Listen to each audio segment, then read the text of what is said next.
All right, ji. So, Bismillahirrahmanirrahim. Assalamu alaikum, everyone. My name is Yasir Yamin, and I welcome you all in this SBR session. आज का जो आपके लिए session रखा गया है, इस सेशन का मकसद ये है कि हम थोड़ा सा अपने आप को रिजुविनेट करें, थोड़ा सा अपने आप को दोबारा जगाएं, थोड़ा सा अपने आप की जो कॉन्सेप्ट्स हैं उनको दोबारा रीडू करें, उनको दोबारा से टेस्ट करें कि क्या हम सही ट्रैक पे चल रहे हैं या नहीं चल रहे। आज के सेशन के अंदर जो मैं दो अकाउंटिंग स्टैंडर्ड्स जिनको मैं थोड़ा सा टच बेस करूंगा कुछ एग्जांपल्स के जरिए, वो दो अकाउंटिंग स्टैंडर्ड्स हैं IFRS 2 वाले और IAS 19 वाले। ऑलराइट, ये बात सच है कि आज के शॉर्ट सेशन के अंदर हम ये नहीं करने वाले कि हम बहुत कोई इन डेप्थ एग्जामिनेशन का पास्ट पेपर देखने जा रहे होंगे, लेकिन चंद शायद ऐसी बड़े पास्ट पेपर्स की या बड़े सवालों के चंद ऐसे एरियाज को जरूर देख रहे होंगे जिनकी मदद से हमारे शायद वो कॉन्सेप्ट जो कि हमने क्लासरूम में ऑलरेडी पढ़ लिए हैं वो फर्दर सॉलिडिफाई हो जाए। अगर एक आधा सवाल कभी जिंदगी में सवाल क्लास देख के पैदा हो भी जाया करता था तो वो सवाल भी खत्म हो जाए, इसीलिए आज के सेशन के अंदर हम मुलाकात कर रहे हैं। Alright, so without any further ado, let us begin with our question number 1, example number 1 of today. जो एग्जाम्पल नंबर 1 में आपको कराने जा रहा हूं, ये एक अच्छी एग्जाम्पल है आपकी अंडरस्टैंडिंग डेवलप करने के लिए, आपके दिमाग को थोड़ा सा खोलने के लिए। डार्ट्स शेयर ऑप्शन, एग्जाम्पल का नाम क्या है भाई? डार्ट भाई के शेयर ऑप्शन। एग्जामिनर कहता है on 1st April 20x4, note करते रहिएगा बात को, on 1st April 20x4 Dart granted share options. Note कर लीजिएगा भाई, सवाल पढ़ रहे हैं और सवाल में लिखा हुआ आ गया शेयर ऑप्शंस। शेयर ऑप्शंस का मतलब क्या है? ये equity settled share based payment की बात कर रहे हैं।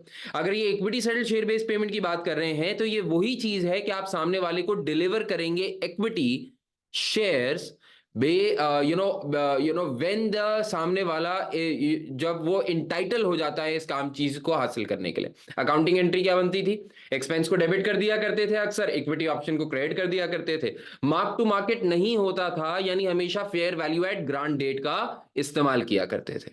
याद आ रही है बात? एग्जामिनर कहता है on 1st April 20x4 Dart granted share options to 100 senior executives. बड़ा अच्छा काम किया। एग्जामिनर कह रहा है the options vest on 31st March x7। आज हम खड़े हैं अप्रैल x4 में, और जो ऑप्शंस वेस्ट होंगे वो 31st March x7 को वेस्ट होंगे। इसका मतलब मेरे दोस्तों, जो आपका वेस्टिंग पीरियड है वो वेस्टिंग पीरियड कितना हुआ बेटा? वेस्टिंग पीरियड इज 3 years, 3 साल का वेस्टिंग पीरियड। एग्जामिनर ये कहता है the number of options granted पर executive depend on the cumulative revenue for the 3 years ended 31st March x7। 100 executives हैं और हर एग्जीक्यूटिव को कितने कितने ऑप्शंस मिलेंगे, कितनी कितनी इक्विटी मिलेगी, इस बात का दारोमदार इस बात के ऊपर है कि कितना रहेगा cumulative revenue for the 3 years ended 31st March x7। 3 सालों के अंदर एंटिटी का क्यूमुलेटिव रेवेन्यू कितना रहता है। मेरे ख्याल में if I am not wrong तो ये जो एग्जामिनर ने बात बताई, कहना से ये एक वेस्टिंग कंडीशन है। मानते हैं सब लोग इस बात को? अगर आप लोग मानते हैं इस बात को कि ये एक वेस्टिंग कंडीशन है तो मान जाऊंगा अगर आप मुझे ये बता दें कि ये कौन सी वाली वेस्टिंग कंडीशन है। Which type of wasting condition is this? Any idea? याद है? दो टाइप की वेस्टिंग कंडीशंस होती हैं, एक मार्केट बेस्ड वेस्टिंग कंडीशन और एक non market based vesting condition. Market based vesting conditions वो वेस्टिंग कंडीशंस हैं जिनका ताल्लुक किसी न किसी मार्केट बेस्ड फैक्टर से बन गया होगा, और non market based vesting conditions वो सारी की सारी वेस्टिंग कंडीशंस हैं जिनका कोई ताल्लुक नहीं बनता किसी मार्केट के फैक्टर से। यानी वो रेवेन्यू हो सकता है, वो एम्प्लॉयमेंट पीरियड हो सकता है, वो इबिटा हो सकता है, वो कुछ भी हो सकता है। क्लियर? यहां पे आपके पास, वेरी गुड बेटा, यहां पे आपके पास non market based vesting condition है which is cumulative revenue of 3 years। Examiner कहता है each executive will receive options as follows. कहते हैं अगर आपका क्यूमुलेटिव रेवेन्यू फॉर 3 years अगर आपका क्यूमुलेटिव रेवेन्यू 3 सालों का लेस देन 180 मिलियन है, $180 मिलियन से कम कमाते हैं आप 3 सालों के अंदर, तो हर इंसान के बच्चे को मिलेंगे अंडा, 0 ऑप्शंस मिलेंगे। बेस लाइन क्या है? $180 मिलियन का, $180 मिलियन का क्यूमुलेटिव रेवेन्यू। डन। अगर एंटिटी $180 मिलियन या 270 मिलियन तक अपना क्यूमुलेटिव रेवेन्यू लेके जाती है 3 सालों के अंदर, तो जो आपके सीनियर एग्जीक्यूटिव्स हैं जिनको असाइन किया गया है इसलिए कि वो कंपनी को ग्रोथ दिलवाएं, वो कंपनी को स्टार्टअप से उठा के एक लॉन्ग रन कंपनी बनाएं, वो एसएमई को कन्वर्ट करके एक बड़ा इदारा बनाएं, उनको ये बोला जा रहा है फिर आपको मिलेंगे 200 ऑप्शंस पर एग्जीक्यूटिव, 200 ऑप्शन मिलेंगे। अगर आपने $270 मिलियन से भी ज्यादा क्यूमुलेटिव रेवेन्यू पहुंचा दिया, जिसके चांसेस होंगे, तो फिर हम 200 के बजाय 300 ऑप्शंस पर एग्जीक्यूटिव प्रोवाइड किया करेंगे। तो ये आपकी क्या हो गए? ये आपकी वेस्टिंग कंडीशंस हो गई। मानते हैं इस बात को? Done.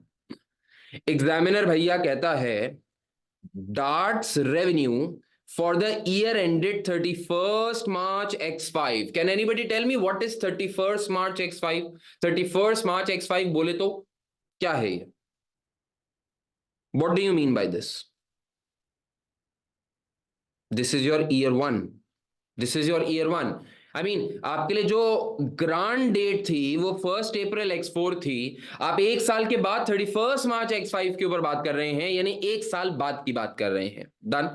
Drafts revenue for the year ended 31 March X5 was $50 million. पहले साल हमने रेवेन्यू कितना कमाया? $50 मिलियन का। अच्छा मुझे बताना जरा कि अगर पहले साल हमने $50 मिलियन का रेवेन्यू कमाया तो इसका मतलब हमारी वेस्टिंग कंडीशन पूरी हो गई होगी? हो गई ना वेस्टिंग कंडीशन पूरी? अल्लाह अल्लाह खैर से अल्लाह सवाल खत्म करे। ऐसा है क्या? ऐसा है क्या? नो। Very good. सर सवाल ये नहीं है कि गए कितने, सवाल ये है कि चले जाएंगे कितने, वो वाला याद आ रहा है लेक्चर? हाँ, तो सवाल ये नहीं है कि आप आज कहां तक पहुंच चुके हैं, सवाल ये है कि आप 3 साल के अरसे तक कहां तक पहुंच चुके होंगे। बात समझ में आ रही है नहीं आ रही? तो आपको इंटायर वेस्टिंग पीरियड को कंसिडर करना है। एग्जामिनर कहता है बेटा the directors of Dart have produced reliable budgets showing the revenues of Dart for the next 2 years which are likely to be. अगले X6 वाले साल के अंदर हम $65 मिलियन का रेवेन्यू करेंगे, X7 वाले साल के अंदर हम $75 मिलियन का रेवेन्यू करेंगे। अच्छा देखो हमारे पास 3 साल थे, अगर आप देखें तो एक X5 है, एक X6 है और एक X7 है, 3 साल। X5 के अंदर हमारा एक्चुअल नंबर आया है $50 मिलियन का, X6 के अंदर हमारा एक्सपेक्टेड फोरकास्टेड नंबर है $65 मिलियन का, X7 के अंदर हमारा फोरकास्टेड नंबर है, अंदाजन नंबर है $75 मिलियन का। 10 मिलियन से ग्रोथ आ रही है यहाँ पे। हाँ, पहले साल 15 फिर उसके बाद 10 मिलियन से ग्रोथ आ रही है। तो अगर हम इन सब को मिला के थोड़ा सा अपना क्यूमुलेटिव रेवेन्यू देखें तो क्यूमुलेटिव रेवेन्यू कितना बन रहा है? Thank you for telling me. Sir ये बन रहा है $190 मिलियन। तो बेस्ड ऑन आवर एस्टिमेशन के इंटायर वेस्टिंग पीरियड पे क्या होगा, हमारा कंप्लीट रेवेन्यू बन रहा है $190 मिलियन का। इसका मतलब मोस्ट लाइकली हर सीनियर एग्जीक्यूटिव को कितने कितने ऑप्शंस मिल रहे होंगे? 200 ऑप्शन मिल रहे होंगे। कहने से हम 200 वाली कैटेगरी के अंदर फॉल कर गए भाई। डन। यानी बेसिस फॉर कैलकुलेशन मिल गई ना हमको। अच्छा सर एक बात बताएं, सवाल है लेकिन है फजूल सवाल, लेकिन सर सवाल है। सर सवाल ये है कि आपने पहले साल एक्चुअल में 50 किया, दूसरे साल का सिर्फ अंदाजा है 65 और 75, अगर नहीं हुआ तो नहीं हुआ तो नहीं हुआ, अपने एस्टिमेट को दोबारा चेंज कर लेंगे अगले साल जाके भाई, और क्या कर लेंगे। तो ये सिर्फ एस्टिमेशन है at the end of year one, कोई गारंटी नहीं है, हम कोई खुदा नहीं है कि हमें सब कुछ पता हो, ये हमारा अंदाजा है, और शायद अंदाजा सही हो जाए और शायद अंदाजा गलत हो जाए। तो जब जैसा अंदाजा हुआ करेगा वैसा काम हम कर लिया करेंगे। डन। एग्जामिनर कहता है बेटा on 1 April X4 which is the grant date, the fair value of these share options was $3 per option. ये डैश है, मुझे बताओगे ये क्या है? ये डैश है, ये डैश है, डैश बताओ जल्दी से। वेरी गुड, एक्सेलेंट बेटा। This is the fair value at grant date which is $3, which is $3। Excellent guys. Examiner कहता है बेटा this figure had increase to $3.60 per option by 31st March X5 and was expected to be $5 per option by 31st March X7। Examiner ने आने वाले सालों का estimate भी share कर दिया है with regards to the fair value of share options. क्या करेंगे इसका, क्या करेंगे इसका?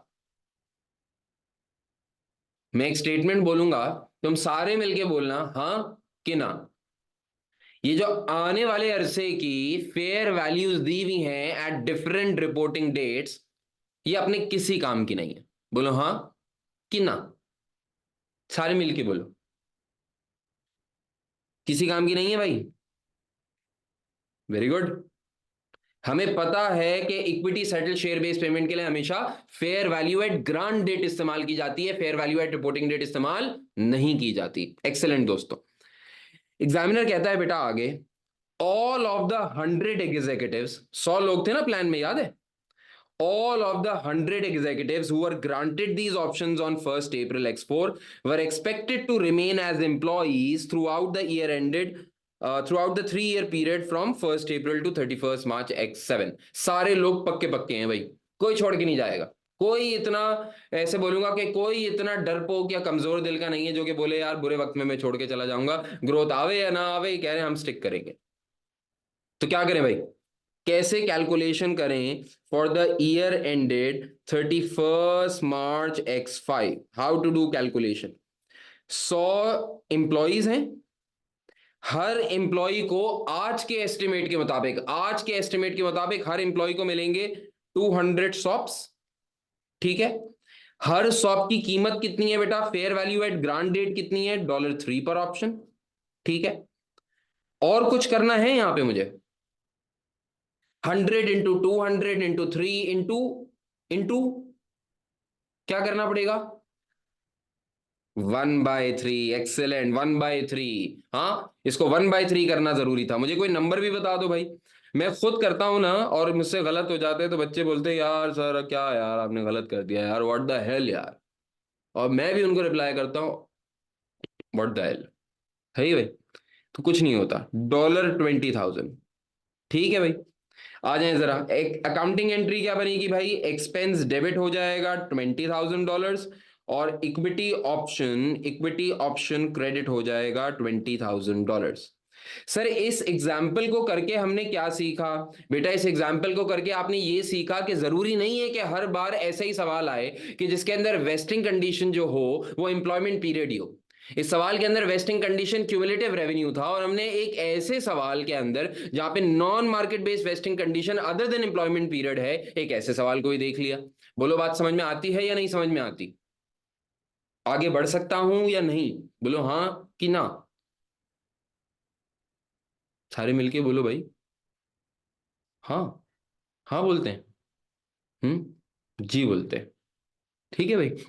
आगे चलते हैं। वैसे मैं उम्र में आपसे छोटा हूं तो आप मुझे हाँ भी बोल सकते हैं, लेकिन फिर भी चलें, बात को आगे बढ़ाते हैं जरा।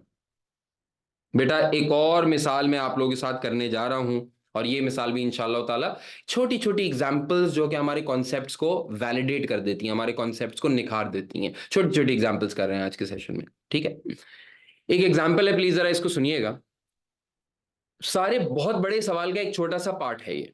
तो बी वेयर, आप देखिए ना लिखा हुआ भी है एग्जिबिट नंबर 3, तो इसका मतलब 2 और 1 एग्जिबिट भी थी और वल्लाह आलम शायद एग्जिबिट 4 भी होती होगी, लेकिन हम एक पार्ट देख रहे हैं लार्जर कॉन्टेक्स्ट का।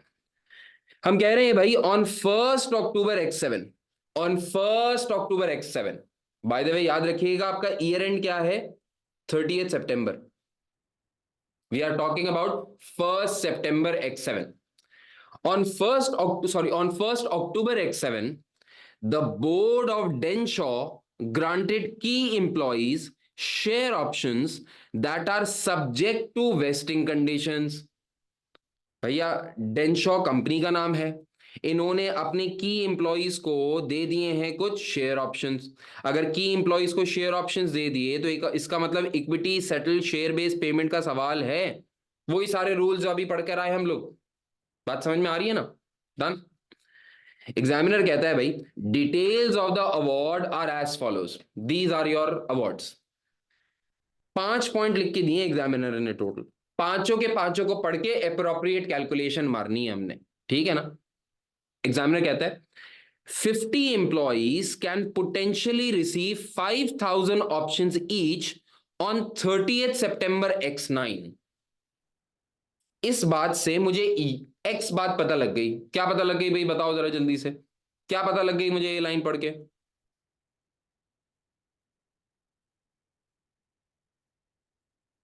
क्या पता लग गया? Very good.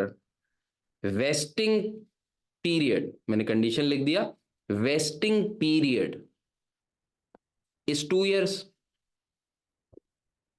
भाई देखिए ना, 1 अक्टूबर X7 को कहानी स्टार्ट हुई है और खत्म कब करने का कह रहे हैं? 30 सितंबर 20X9 के ऊपर। इसका मतलब वेस्टिंग पीरियड कितना है? गालिबन 2 साल का है। X7 से X8 1 साल, X8 से X9 दूसरा साल। क्लियर है बेटा? मसला तो नहीं है।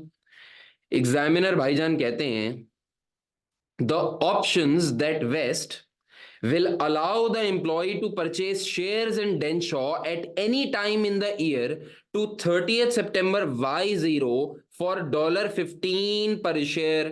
ये ऑप्शंस जब वेस्ट हो जाएंगे तो ये अपने एम्प्लॉयज को अलाउ करेंगे कि वो सिर्फ $15 पर शेयर की प्राइस के ऊपर कंपनी के शेयर्स बाय कर लें, कंपनी के शेयर्स बाय कर लें। और बाय करने तक के लिए, यानी अपने ऑप्शंस को एक्सरसाइज करने तक के लिए, इनके पास डेट क्या है? एक्सरसाइज डेट क्या है? 30 सितंबर Y0, यानी एक मजीद साल होगा एक्सरसाइज करने के लिए। अच्छा, क्या इसमें कोई गलत बात है कि एक साल एक्स्ट्रा है एक्सरसाइज करने के लिए? क्या इसमें कोई बात गलत है कि वेस्ट होगा 30 सितंबर X9 को, लेकिन एक्सरसाइज करने के लिए एक साल दिया जा रहा है? क्या इसमें कोई बात गलत है? Absolutely not, absolutely not, this is perfect. बल्कि होता ही यही है। किसको आप कहते हैं कि भाई जिस दिन वेस्ट होगा उसी दिन एक्सरसाइज कर लो? भाई उसकी मर्जी है उसने एक्सरसाइज करना है या नहीं करना। क्लियर है ना? कर सकता है। डन। अच्छा एक बात बताओ जरा, अभी अभी टेस्ट हो जाएगा ना कितना सही से पढ़े हो। टेक्निकली सोचा जाए तो ग्रांड डेट से वेस्टिंग डेट तक 2 साल है, और ग्रांड डेट से मैक्सिमम एक्साइज डेट तक 3 साल है। Equity settle share based payment की हम अकाउंटिंग 2 साल की करेंगे या 3 साल की करेंगे? Excellent, excellent, very good. Equity settle share based payment की हमने पढ़ा था पैरा IFRS 2 का क्लास के अंदर कि equity settle share based payment के लिए आफ्टर द वेस्ट डेट कोई अकाउंटिंग नहीं होती। अगर अकाउंटिंग होती भी है तो वो तब होती है when the options are not exercised and lapsed. याद आ रही है वो वाला पैराग्राफ? ये वो वाली बात है। तो हमने सिर्फ 2 साल की अकाउंटिंग करनी है। Equity settle share based payment में आगे काम नहीं होता। हाँ, कैश सेटल के अंदर होता है, इक्विटी सेटल के अंदर नहीं होता। क्लियर? आ जाते हैं जरा। एग्जामिनर ने कहा था the par value of the shares is $1 पर शेयर। ठीक है भाई। एग्जामिनर कहता है the options only vest if the employees remain in employment with Denshaw until 30 सितंबर X9। क्या मतलब? क्या मतलब है भाई इसका? इस वाली बात का क्या मतलब हुआ? मेरे को समझ में नहीं आया भाई, बताना जरा। This is non market based vesting condition. और non market based vesting condition में भी सर्विस कंडीशन लगा दी है भाई। सर्विस कंडीशन लगा दी ना? लगाई नहीं लगाई? इससे पहले वाले सवाल में भी लगाई हुई थी, इस साल में भी लगाई हुई है। इससे पहले वाले सवाल के अंदर 3 सालों का क्यूमुलेटिव रेवेन्यू था, तो एक अरसे के ऊपर बात हो रही थी। इस सवाल में रेवेन्यू तो नहीं है, लेकिन इस सवाल में कहा जा रहा है कि एम्प्लॉय को सर्विस प्रोवाइड करनी पड़ेगी 2 सालों के लिए। तो 2 सालों से पहले जो छोड़ के चला गया वो चला गया, उसको कोई घंटा ऑप्शन नहीं मिलने वाला। क्लियर बात होती है? ये विद सर्विस कंडीशन वाला सवाल है। एग्जामिनर आगे कहता है the options only vest if the employees remain in employment with Denshaw until 30 सितंबर X9 and if the share price of Denshaw is at least $20 by that date। ये क्या है भाई? What is this? $20 तक share price जानी चाहिए, ये क्या है? This is market based vesting condition। this is market based vesting condition. Clear होती है बात ये? अच्छा, इवन हम इससे आगे बढ़ने से पहले मैं एक आपका कॉन्सेप्ट बिल्ड कर दूं। ये हमने शायद इनिशियली बात की हुई है, लेकिन फिर भी इसको जरा सॉलिडिफाई कर लेते हैं। ये बात इंपॉर्टेंट है, थोड़ी बात जरा सी इंपॉर्टेंट है। ठीक है, लिख रहा हूं मैं, सुनना। According to IFRS 2, the impact of market based condition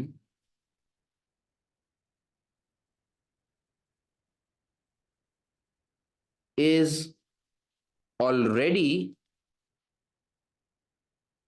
included in fair value of option at grant date. Therefore, no market changes, no market changes, that is, fair value changes are to be considered. देखिए, ये concept जो है ना, आपको समझना बड़ा जरूरी है। कभी ऐसा हो सकता है कि आपके पास कोई ऐसा सवाल आ जाए जिसके अंदर IFRS 2 की शेयर ऑप्शंस लग रहे हो, यानी equity settle share based payment लग रही हो, और उसके अंदर एग्जामिनर ने कोई मार्केट बेस्ड वेस्टिंग कंडीशन दे दी हो। अब देखिए, जहां तक शेयर ऑप्शंस का ताल्लुक है, मैं बात किसकी कर रहा हूं? शेयर ऑप्शंस की। जहां तक शेयर ऑप्शंस यानी equity settle share based payment का ताल्लुक है, इसके अंदर आपको मालूम है ये बात कि इनको मार्क टू मार्केट कभी भी नहीं किया जाता, यानी no fair value changes are incorporated. Although के एम्प्लॉइज के साथ जो लीगल कॉन्ट्रैक्ट हुआ, उस लीगल कॉन्ट्रैक्ट के अंदर लिखा हुआ था कि हम आपको ऑप्शंस तभी ग्रांट करेंगे जब हमारी शेयर प्राइस 2 सालों के अंदर एटलीस्ट $20 हो गई हो। लेकिन अब इवेंचुअली ग्रांट डेट के बाद $20 की शेयर प्राइस होती है या नहीं होती है, आपने इस बात को एब्सोल्युटली इग्नोर करना है। आपने इस बात को एब्सोल्युटली इग्नोर करना है। यानी for the purpose of accounting calculation, for the purpose of solution, for the purpose of IFRS 2 accounting, market based vesting condition आपके पास मौजूद हो या ना हो, आपके सोल्यूशन के ऊपर कोई फर्क नहीं पड़ना। सर ऐसा क्यों? क्योंकि IFRS 2 कहता है कि जो भी मार्केट बेस्ड वेस्टिंग कंडीशन होती है ना, उस मार्केट बेस्ड वेस्टिंग कंडीशन के अचीव होने या ना होने की प्रोबेबिलिटी का impact already fair value of the option at grant date के अंदर शामिल होता है। और हमें मालूम है कि हम equity settle share based payment को मार्क टू मार्केट नहीं करते।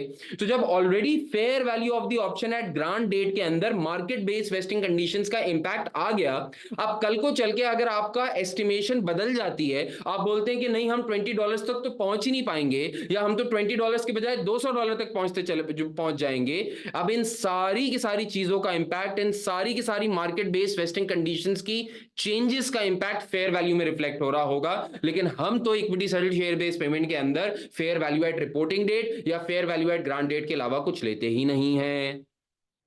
बात समझ में आ रही है नहीं आ रही? तो for the purpose of solution, it is a quite simple thing to understand, you have to do nothing with respect to market based vesting condition. घबराना नहीं है। मुझे बताएं, सबको ये बात क्लियर होती है? सबको ये बात क्लियर होती है तो बताइए। डन। आगे बढ़ते हैं जरा। एग्जामिनर कह रहा है on 1 October X7, which is the grant date by the way, on 1 October X7 the board of Denshaw estimated that five of the 50 employees would leave in the following 2 years. Grant date के ऊपर खड़े होके हमने ये assess किया कि 50 employees में से 2 साल के अंदर 5 लोग छोड़ के चले जाएंगे। यानी ग्रांट डेट के ऊपर हमारी एस्टिमेशन ये कह रही है कि सिर्फ 45 इंप्लॉइज रह जाएंगे। बोलो ये क्या है? बोलो ये इंफॉर्मेशन क्या है? बोलो ना, बोलो। पता है, मैं एक सच बात बताऊं, ये इंफॉर्मेशन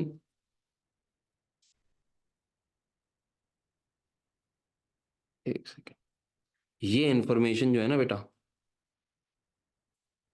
ये बकवास है सर। ये क्या बात कर दी आपने, ये इंफॉर्मेशन बकवास कैसे? भाई ये ग्रांट डेट का एस्टिमेट है, equity settle share based payment की, बल्कि मैं कहता हूं cash settle share based payment की भी ग्रांट डेट के ऊपर तो कोई अकाउंटिंग ही नहीं होती। तो अगर ग्रांट डेट के ऊपर खड़े होकर आपका एग्जामिनर आपको ये कह रहा है कि हम समझ रहे हैं 50 में से 5 लोग छोड़ के चले जाएंगे, तो भाई 50 में से 5 लोग छोड़ के जा रहे हो या 45 लोग छोड़ के जा रहे हो या 30 लोग छोड़ के जा रहे हो, how does it make a difference? Grant date का एस्टिमेट तो काउंट ही नहीं करता ना भाई। भाई आपके 2 साल का वेस्टिंग पीरियड है, ग्रांट डेट के ऊपर 0/2 टाइम हुआ हुआ होता है, तो 0/2 टाइम की तो कोई रेलेवेंस ही नहीं होती ना। हाँ, रेलेवेंस तब बन जाती अगर हम ये कहते कि जो ग्रांट डेट वाले दिन हमारा एस्टिमेट था वही एस्टिमेट है रिपोर्टिंग डेट के ऊपर भी, तो रेलेवेंस बन जाती। लेकिन कहने का मकसद ये है कि रेलेवेंस ईयर एंड के एस्टिमेट की है, ग्रांट डेट के ऊपर तो आप शायद 0/2 भी ईयर पीरियड के ऊपर खड़े हुए होते हैं, किसी भी चीज को मल्टीप्लाई बाय 0 कर दो तो आंसर तो नील हो जाता है। तो ग्रांट डेट के ऊपर शेयर ऑप्शंस की, शेयर बेस्ड पेमेंट की कोई अकाउंटिंग नहीं होती है। क्लियर? तो भाई असल तो इसके बाद वाली बात काम की है। एग्जामिनर कह रहा है 3 of the employees left in the year ended 30th September X8। पहले साल के अंदर 3 लोग छोड़ के चले गए। याद है ना? सवाल ये नहीं है कि कितने लोग चले गए, सवाल ये है कि कितने लोग चले जाएंगे। गे पे फोकस होना चाहिए, है भाई। तो एग्जामिनर कह रहे हैं 3 of the employees left in the year ended 30th September X8, and at that date the board considered that a further 3 would leave in the year ended 30th September X9। तो बोले तो 2 सालों के अरसे में कितने लोग छोड़ के चले जाएंगे? 6 लोग छोड़ के चले जाएंगे, 6। तो भैया कितने रह जाएंगे? 50 में से क्यूमुलेटिवली 6 छोड़ के चले गए तो शायद 44 एलिजिबल एम्प्लॉयज रह जाएंगे, और हमने अकाउंटिंग किन की करनी है? इन्हीं 44 एम्प्लॉयज की करनी है। बात समझ में आ रही है नहीं आ रही आप लोगों को? ओके लेके कंफर्म करिए जरा सब लोग, ओके की रिपोर्ट है? वेरी गुड, आगे बढ़ते हैं भाई।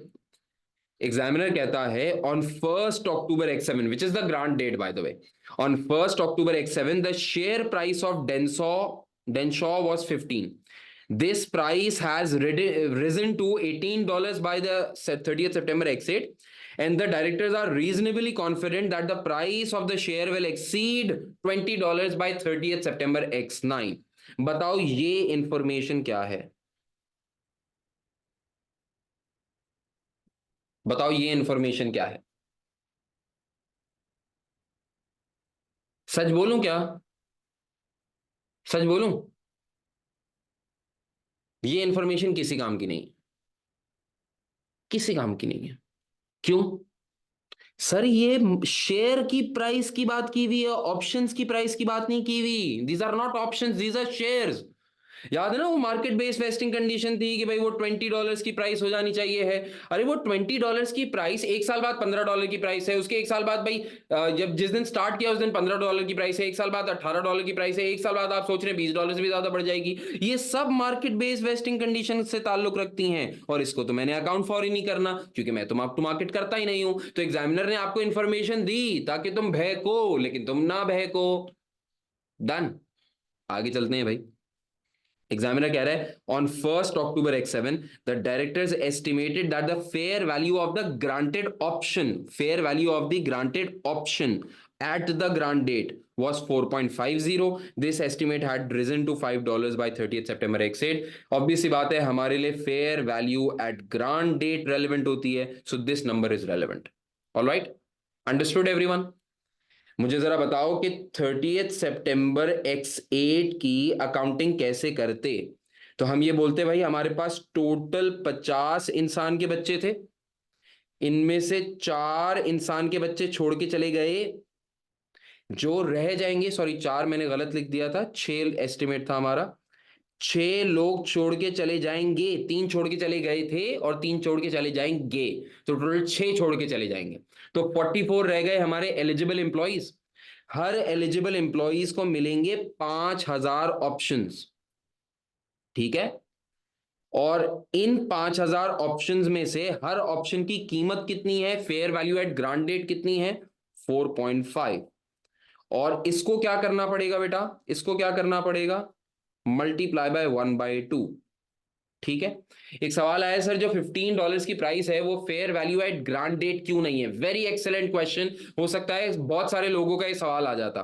सर सवाल ये है कि इस एग्जाम्पल के अंदर ये जो $15 की प्राइस लिख के दी हुई है, ये fair value at grant date क्यों नहीं है?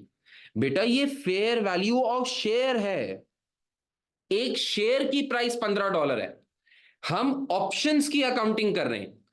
एक ऑप्शन एक ऐसा अग्रीमेंट है जो कि अपने होल्डर को इंटाइटल कर सकता है कि उसको शेयर मिल जाए।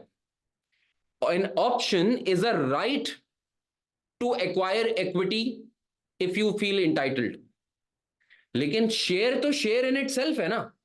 हम तो ऑप्शंस की अकाउंटिंग कर रहे हैं, शेयर की अकाउंटिंग नहीं कर रहे। तो that is why $15 not fair value at the grant date. हमें fair value of the options at the grant date लेना होता है। बात समझ में आती है भाई? सबको क्लियर है? डन। जरा मुझे बताओ कि भाई क्या कैलकुलेशन बैठ रही है। 44 इंटू 5,000 इंटू 4.5। वेरी गुड, मेरा भी यही आंसर आ रहा था, 495,000। मान जाऊंगा कि अकाउंटिंग एंट्री सोच लेते। Expense debit, equity option credit. ठीक है। तो 495,000, 495,000। All good. सब ओके की रिपोर्ट है जी। डन डस्टेड, खत्म खल्लास, फिनितो। आगे बढ़ जाए। सही है ना भाई? बात समझ में आ रही है? तो एक IFRS 2 की ऐसी मिसाल भी देख ली। ये ऐसी मिसालें ना हमको हेल्प करती हैं, हमारे ओवरऑल कॉन्सेप्ट तो हमें पता ही होते हैं, इतने पास पेपर प्रैक्टिस तो हम ऑलरेडी कर रहे होते हैं, लेकिन ऐसे सवाल देख के थोड़ा सा अपने आप को पुश मिल जाता है कि हाँ यार ओके ओके, बात समझ में आती है, ये वाली बात सुनी थी, ये वाली बात ऐसे होती है। ठीक है ना? अब अगर इतनी बातें हो ही नहीं है तो थोड़ा सा आपकी इजाजत से और आगे बढ़ते हैं। आप इजाजत ना देते ना, घंटा मुझे कोई फर्क नहीं पड़ता। आगे आ जाए जरा, IAS 19 को भी देखते हैं भाई। IAS 19 को आज की आखिरी बात होगी, लेकिन इंपॉर्टेंट बात है। ये जो सवाल है ना, एग्जाम्पल है, अगेन बड़े सवाल का एक छोटा सा पार्ट है। तो इसके अंदर हम बात कर रहे हैं टर्मिनेशन पेमेंट्स के ऊपर। याद है IAS 19 एम्प्लॉय बेनिफिट्स? तो एम्प्लॉय बेनिफिट्स के अंदर हमने 4 टाइप के बेनिफिट्स पढ़े थे: short term employ benefit, long term employ benefit, post employment benefit और टर्मिनेशन बेनिफिट। टर्मिनेशन बेनिफिट वो कोई भी ऐसा बेनिफिट होता है जो कोई किसी भी एम्प्लॉय को दिया जाएगा after unsuccessful completion of their job. Right. तो टर्मिनेशन बेनिफिट दिया जाता है upon unsuccessful calculation of their job. मिसाल के तौर पे redundancy. Clear? Recognition criteria termination benefits का अंडर IAS 19 ये था कि termination benefit shall be recognized, यानी an expense and a liability shall be recognized when the entity has made a firm offer such that it can no longer withdraw the offer, और कि आपने IAS 37 का restructuring provision trigger हो गया हो, और the restructuring provision under IAS 37 had been made applicable. सही है। तो इन दोनों में से जो भी अर्लियर ऑफ होता है उसके ऊपर हम क्या करते हैं, टर्मिनेशन बेनिफिट को रिकग्नाइज कर लेते हैं अपनी बुक्स ऑफ अकाउंट्स के अंदर। ऑल गुड है जी? सब ओके की रिपोर्ट है? आगे बढ़ जाऊं? अच्छा बाय द वे, इस सवाल के अंदर हमारा ईयर एंड ना 30 सितंबर X3 है। Just to make a context, लिखा हुआ नहीं है क्योंकि मैंने पूरे एक बड़े सवाल में से एक पार्ट उठाया तो अलग से लिख दिया। ईयर एंड क्या है? 30 सितंबर X3। एग्जामिनर कहते हैं during the year Delta Delta company decided to restructure its workforce in order to reduce the number of employees. Delta ने डिसाइड कर लिया कि भाई अब लोगों को रीस्ट्रक्चर करना पड़ेगा, लोगों को थोड़ा सा फारिग फुरिग करना पड़ेगा। फारिग फुरिग करोगे तो पैसे देने पड़ेंगे, टर्मिनेशन बेनिफिट पे करना पड़ेगा उनको। As a result, on 31 July X3, by the way हमारा ईयर एंड क्या है बेटा? हमारा ईयर एंड क्या है? 31 जुलाई, सॉरी, हमारा ईयर एंड है 30 सितंबर X3। और ये कब की बात कर रहे हैं भाई? ये बात कर रहे हैं 31 जुलाई X3 की, यानी बिफोर द ईयर एंड बात हो रही है। ठीक है ना? Within the year. As a result, on 31 July X3, Delta made an offer to 100 employees to terminate their employment on 31 December X3। Examiner कह रहा है 31 जुलाई X3 वाले दिन हमने अपने एम्प्लॉयज को बुलाया, एक टाउन हॉल मीटिंग रखी जिसमें अपने एम्प्लॉयज को बुलाया और बुला के बोला कि भाई देखो सीन कुछ ऐसे है कि हम 100 लोग फारिग करने जा रहे हैं, हम 100 लोग फारिग करने जा रहे हैं, उनकी टर्मिनेशन करने जा रहे हैं और उनकी टर्मिनेशन इफेक्टिव हो जाएगी till 31 December X3, till 31 December X3। अच्छा आप एक बात बताएं, आप किसी को भी नौकरी से निकालने जाएंगे तो वो खुश होगा या अफसोस में होगा? है भाई, बड़ा खुश हो रहा होगा, यार अल्लाह तेरी क्या रहमत है, तूने नौकरी भी गई हमारी। तो बड़ा पागल हुआ हुआ होगा ना। सैड तो आपने बड़ा अच्छा लफ्ज इस्तेमाल कर लिया। आप, मुझे पता है आप दिल में कुछ और सोच रहे थे, बिल्कुल वैसे ही हो रहा होगा। वो तो इसको बिल्कुल ऐसी देसी जबान में बोलो भिन्नोट हुआ हुआ होगा बिल्कुल, है भाई। तो वो ये कह रहा होगा कि भाई अभी ये क्या सीन है यार। तो अक्सर ऐसा होता है कि जब भी आप वर्कर्स को निकालने जाते हैं तो उसकी वजह से इंडस्ट्रियल एक्शन शुरू हो जाता है। इंडस्ट्रियल एक्शन शुरू होने का मतलब स्ट्राइक्स हो जाती हैं, तोड़फोड़ शुरू हो जाती है, डैमेजेस हो जाती हैं, बहुत सारे केसेस, प्रोटेस्ट शुरू हो जाता है। तो इन्होंने क्या किया, कह रहे हैं Delta made an offer to 100 employees to terminate their employment on 31 December X3 in exchange for a one-off payment of $15,000 each payable on 31 December X3। उनको बोला भाई आज आप मेरे साथ अग्रीमेंट करो, मैं आपको 6 महीने के बाद जाके या 5 महीने के बाद जाके वॉट एवर, मैं आपको 5 महीने के बाद जाके आपको फारिग कर रहा हूं। और आज अब अगर तमीज से अग्री कर जाते हैं कि मैं आपको फारिग कर रहा हूं तो मैं आपको पैसे दे दूंगा वन ऑफ एक $15,000। $15,000 अच्छी खासी रकम होती है। वर्कर को बुला के बोला फारिग कर रहा हूं 5 महीने के बाद जाके, जबरदस्ती निकाल रहा हूं, इसलिए $15,000 का टर्मिनेशन बेनिफिट पे करूंगा, टर्मिनेशन बेनिफिट पे करूंगा। The entity has made this offer, the entity has made this offer.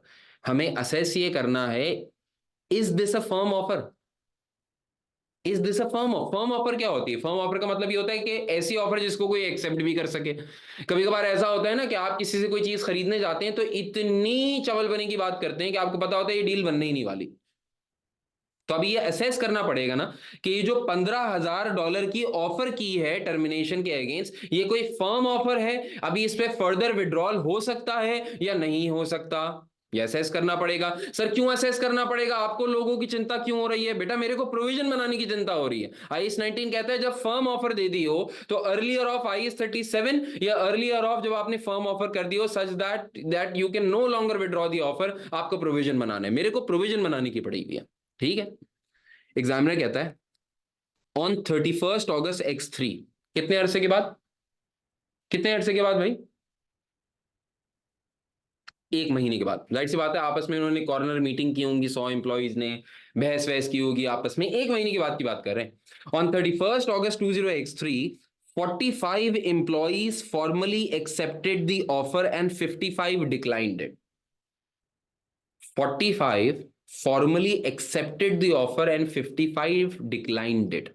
मुझे पहला सवाल जरा ये बताओ, टोटल हमारे पास थे 100 एम्प्लॉइज, इन 100 एम्प्लॉइज के अंदर से एग्जामिनर कह रहा है 45 employees accepted the offer, right? और ये सारा काम किस दिन हुआ है? 31 अगस्त 20 X3 को हुआ है। अच्छा इसी के साथ साथ एग्जामिनर कह रहा है 55 एम्प्लॉइज रिजेक्टेड दी ऑफर। जाहिर सी बात है 45 ने एक्सेप्ट किया खाली 100 में से, तो इसका मतलब 55 ने रिजेक्ट कर दिया। सेम डेट की बात हो रही है। अच्छा एम्प्लॉइज ने एक्सेप्ट कर लिया ऑफर को, इस बात से मुझे डैश समझ में आ गया। क्या? इस बात से मुझे डैश समझ में आ गया। क्या समझ में आ गया? कि 31 जुलाई को, 31 जुलाई को जो ऑफर की थी वो एक फर्म ऑफर थी। भाई फर्म ऑफर थी तभी तो सामने वाले ने एक्सेप्ट कर लिया ना। अगर फर्म ऑफर ना होती तो सामने वाला एक्सेप्ट कैसे करता? और जैसे ही उसने एक्सेप्ट कर लिया, अब तो आपकी ऑब्लिगेशन बन चुकी है, अब तो इसको लाइबिलिटी के तौर पे रिकॉर्ड करना लाजिम है ही है। तो यानी यहां पे अगर मैं आंसर आप लोगों के साथ थोड़ा सा ड्राफ्ट करने की कोशिश करूं तो बड़ा क्लियर नहीं है। The entity the entity made a firm offer and thereon it was accepted, it was accepted, therefore, मैं छोटा छोटा लिख रहा हूं अभी, जाहिर सी बात है, अभी पूरा आंसर तो ड्राफ्ट नहीं कर रहे। therefore recognition of termination benefits, recognition of termination benefits within 30th September 20x3 is must। ऐसे मैंने एक ड्राफ्ट आपके लिए पॉइंट लिख दिया ताकि आपको याद रहे। मुझे बताएं सही लिखा है गलत लिखा है, सब बताइएगा। ओक्टी की रिपोर्ट है यहां तक? जितना सवाल पड़ा है उतनी बात कर रहा हूं ना मैं भी यहाँ पे। बात है भाई, सवाल आ रहे हैं भाई। सर जिन्होंने डिक्लाइन कर दिया उनका क्या हुआ? भाई उनके लिए आगे सवाल है ना मेरे भाई, पढ़ लेते हैं चले आपकी खातिर। एग्जामिनर कह रहे हैं the number of employees who accepted the offer was not as high as Delta expected. Delta की तो जान निकल गई, डेल्टा ने बोला भाई ये क्या बदतमीजी है। आप समझ गए कि मैं कुछ और कहने वाला था। तो भाई उन्होंने बोला यार ये तो हम सोच रहे थे सारे के सारे लोग एक्सेप्ट कर लेंगे, किया कितने लोगों ने? सिर्फ 45 ने। तो it was not as much as Delta expected. तो कह रहे हैं there for on 15 September 20x3, अच्छा bye the way 15 September 20x3 is with in the year and. On 15 September 20x3, Delta announced that it would mandate that 30 employee contracts would be terminated on 31st December x3, but it had yet to identify the employees affected or the details of any termination benefit, payable।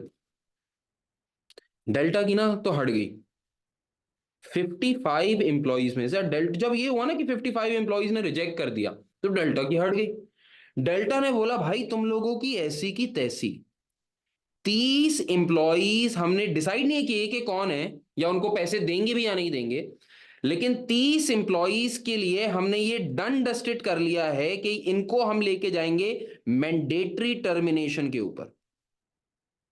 Mandatory termination के ऊपर। देखिए मैंने अपनी जिंदगी के अंदर ये हालात और वाकयात देखे हैं। लोगों को निकालना कभी भी आसान काम नहीं होता। हम छोटा सा इदारा चलाते हैं ना, हमारे लिए लोगों को निकालना मुश्किल है। जब मैं बड़ी कंपनीज में काम करता हूं तो वहां लोगों को निकालना आसान नहीं होता।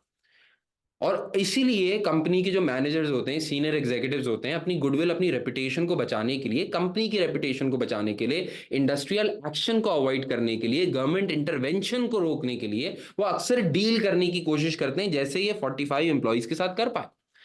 लेकिन 55 एम्प्लॉइज पलट गए। तो जब आप बहुत ज्यादा पलटने की कोशिश करते हैं तो at the end of the day entity has a legal right के फारिग कर देंगे आपको। अच्छा एंटिटीज पर भरमबाजी भी करती हैं, क्या करोगे? कोर्ट केस करोगे ना अनफेयर डिसमिसल का, करते रहना। लेकिन कंपनी ने अभी डिसाइड कर लिया भाई 30 एम्प्लॉइज को तो हम फारिग करेंगे ही करेंगे। लेकिन हाँ, इसके नतीजे में ये हुआ कि 25 एम्प्लॉइज सेफ हो गए। 25 एम्प्लॉइज तक तो सेफ हो गए, कौन है वो पता नहीं, लेकिन 25 एम्प्लॉइज बच गए।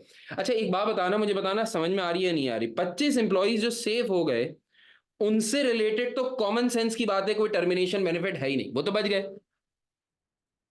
मुझे कंफर्म करो ना, ओके बोलो या नहीं बोलो भाई। 25 एम्प्लॉइज जिनके बारे में बात ही नहीं हो रही वो तो बच गए ना। तो उनके लिए तो कोई टर्मिनेशन बेनिफिट की, अकाउंटिंग की बात ही नहीं होगी आईएएस 19 के अंदर, उनको कुछ देना ही नहीं है। रह गए बाकी लोग जो के हैं 30 एम्प्लॉइज।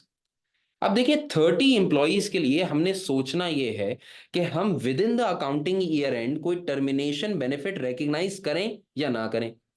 अच्छा रिकॉग्नाइज करें या ना करें, इस बात का दारोमदार इस बात के ऊपर है कि अर्लियर ऑफ दो चीजें हो जाए। अर्लियर ऑफ दो चीजें हो जाए। क्या? या तो फर्म ऑफर चली जाए such that the entity can no longer withdraw from the offer, या फिर आईएएस 37 का रीस्ट्रक्चरिंग प्रोविजन का क्राइटेरिया मीट हो जाए। अच्छा किसी को अपनी बचपन की स्टडी से याद है आईएएस 37 का रीस्ट्रक्चरिंग प्रोविजन का क्राइटेरिया क्या था? मान जाऊंगा अगर बता दो तो। What was the criteria for restructuring provision under IAS 37? What was the criteria? There is a detailed formal approved plan and it has been communicated to those who are to be affected by that plan। Early और of में दो चीजें check करनी है ना। क्या firm offer हो गई नहीं हो गई, मुझे बताइए आप लोग। क्या इस केस के अंदर, जिसके अंदर डेल्टा बोले, Delta announce that it would mandate that 30 employees leave the contract, employ contracts would be terminated, but it had yet to identify the employees affected और details of any termination benefit plan. तो जरा मुझे बताइए, क्या firm offer कोई की हमने अपने इन 30 लोगों को जिनको हम फारिग करेंगे? कोई फर्म ऑफर है आपके सामने? कह रहे हैं फर्म ऑफर देखो। अगर कोई बच्चा बोले हाँ सर हाँ फर्म ऑफर तो है, अभी कैसे कि पता ही नहीं कि किसको निकाल रहे हैं। अभी इंसान के बच्चे ही नहीं पता कि कौन से ऐसे एम्प्लॉय होंगे वो 30 खुशनसीब लोग जिनको फारिग किया जाएगा, या कोई पैसे दिए भी जाएंगे या नहीं दिए जाएंगे। तो कौन सी फर्म ऑफर है ही नहीं, बंदे ही नहीं पता, तो ऑफर किसको करेंगे? अच्छा, क्या कोई IS-37 का रीस्ट्रक्चरिंग प्रोविजन का क्राइटेरिया मीट हो रहा है? बिल्कुल भी नहीं हो रहा भाई, यहाँ पे भी, यहाँ पे हो ही नहीं रहा। तो डिटेल्ड फॉर्मल अप्रूव्ड प्लान है ही नहीं, and it has not been communicated to those who are to be affected by that plan. अभी तो लोग पता ही नहीं हमें कि होंगे कौन। तो बात खल्लास हो गई यहाँ पे। एग्जामिनर आगे कहता है, मेरी जरा बात सुनना। एग्जामिनर कहता है भैया, ऑन 3 अक्टूबर X3। अच्छा, व्हाट इज 3 अक्टूबर X3 बताओ? 3 अक्टूबर X3 का मतलब क्या है? What do you mean by 3 October 20 X3? बोले तो। वेरी गुड बेटा, very good, excellent. This is after the year end. This is after the year end. Done, ऐसा ही है ना? तो बेटा, after the year end, examiner कहता है Delta communicated to 30 identified employees that their employment would end on 31 January X4, and that they would each receive payment of $15,000 on that date. All employees would continue to be paid at their usual rates until their employment ends. मुझे जरा बताएं, इस case में क्या करना चाहिए? What should we do in such a case? In such a case, 30 employees were identified after the year end. मुझे सब लोग बताना कि ये समझ में आ रही है या नहीं आ रही। After the year and, therefore the criteria for recognition of termination benefits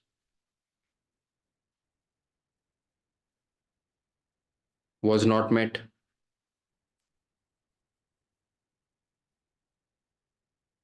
within the year. Therefore, no accounting entries for it.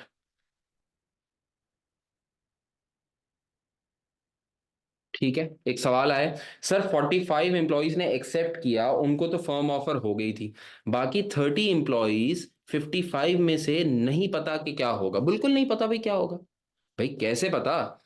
जब आपने एक ऑफर की, आपने किसी को एक ऑफर की, उसने सामने से रिजेक्ट कर दी। अगर आप किसी को ऑफर करें और सामने वाला उसको रिजेक्ट कर दे, तो पहली वाली ऑफर तो खत्म हो जाती है ना। मतलब ये कोई ऑफर ये थोड़ी है कि जिंदगी भर जिंदा रहती है। भाई मैंने आपको एक दिन बोला कि आज एडमिशन ले लोगे ना, मैं तुम्हें 90% डिस्काउंट दूंगा। आपने बोला सर नहीं चाहिए, नहीं पढ़ना आपसे, नहीं चाहिए। अच्छा, हो गई बात, मैंने बोला भाई सही है, नहीं चाहिए तो नहीं चाहिए, अपने घर जाओ, मैंने क्या करना है। 2 दिन बाद आया, आपने बोला यार सर कुछ आते हुए आए, सर आपने 90 डिस्काउंट का कहा था या 90% देने का कहा था?